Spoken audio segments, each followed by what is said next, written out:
things work here, right?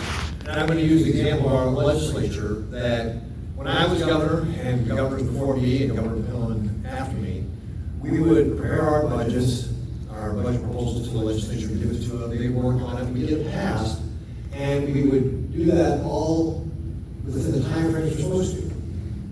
For example, the budgets that the legislature passed and the governor signed this year were done a couple months before the end of the fiscal year. Sadly, that's not the way it works in DC. You know, here in Nebraska, we work to get things done. You know, Nebraska is what America is supposed to be. In DC, we don't do that.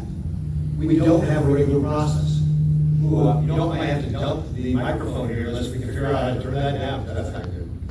But we'll give it one more chance here. So, in DC, we have had a spending problem for a long, long time. You know, when I was governor, with the help of people like the senator here, we kept the growth of our government down to 2.8% a year. My goal was to keep it below 3. So on average, across 8 years, we kept that spending down below 3%. We also leveraged things like Lean Six Sigma, which is a process improvement methodology, to be able to do a better job delivering our services. We did over 900 projects, saved $100 million.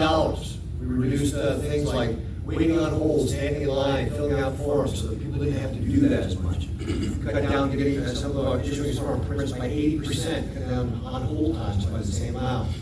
So we worked on delivering better services while providing for taking our spending down.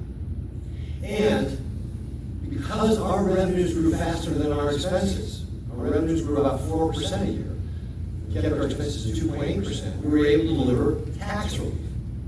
$12.7 billion in tax relief while I was governor. Also, we were able to eliminate the state income taxes on Social Security. Washington can learn a lot from how we do things here in Nebraska, because it really looks just the opposite in Washington, D.C. If you look at our spending, and we use 2019 as our baseline, and you look at 2019 through 2023, those 4 fiscal years, spending at the federal level went up 40%. 40%. Our population only went up 2.5%. And you can say, well, geez, we had the pandemic in there, did we spend a bunch of money on keeping the economy going during the pandemic? And that's true. But our spending hasn't gone back down. The pandemic's been over for years. And that's part of the problem with what's going on in Washington, that we can't get the spending under control. Now, I'm going to talk a lot today about what we can do to be able to do that.